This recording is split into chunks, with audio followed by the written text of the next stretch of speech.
everybody. This is what if we transformed the Sahara. You can read the title. I can't pronounce it. But what if? Let's get into it and let's see what it's about.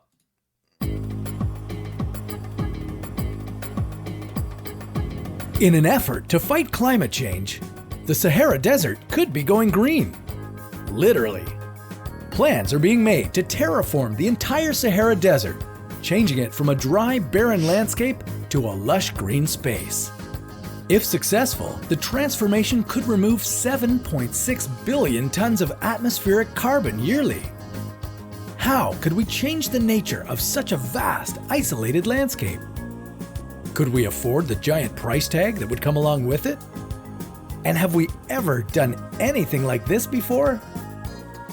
This is What If, and here's what would happen if we terraformed the Sahara Desert.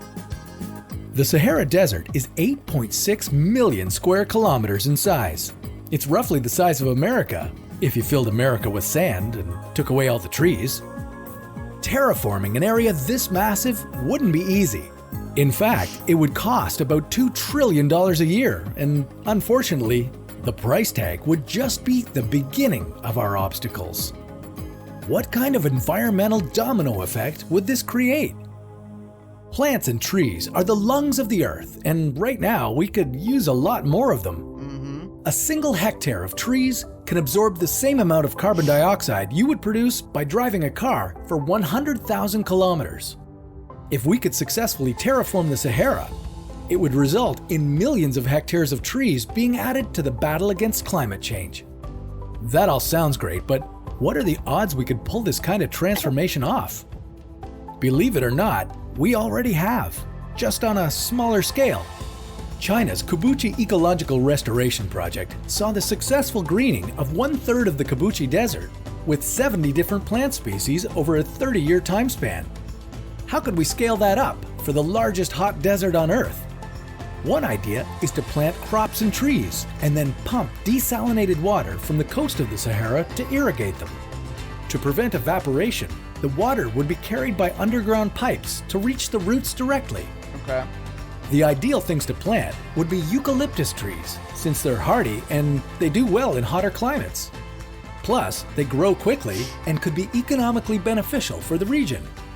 As the trees began to root and stabilize, the soil would be replenished with needed nutrients. Rainfall amounts would increase, and the overall temperature of the Sahara would cool by 8 degrees Celsius.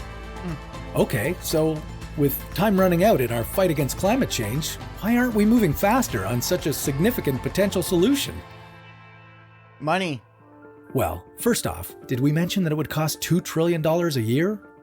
Have fun getting international governments to pitch in on that, Right. especially if it's just for the greater good of humanity.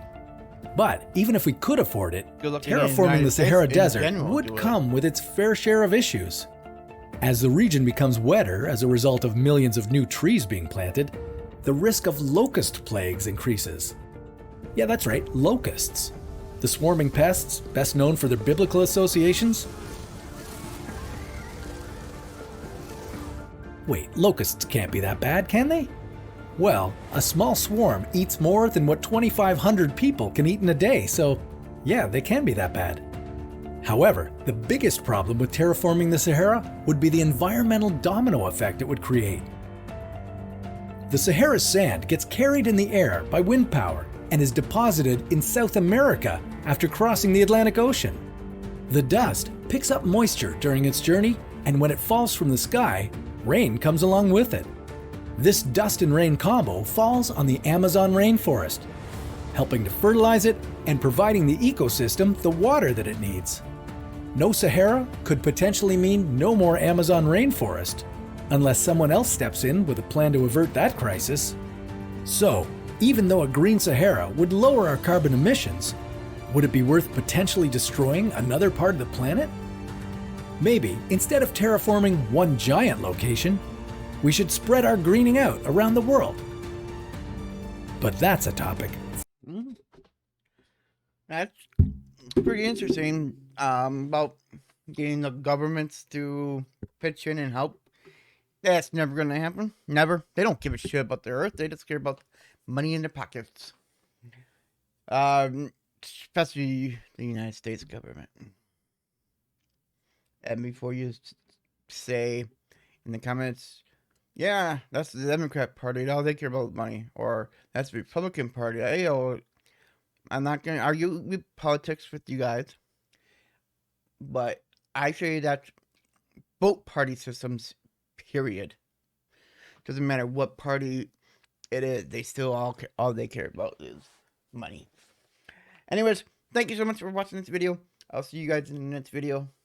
Just help figure out a way we could save the earth and fight against climate change. And as always, you are loved.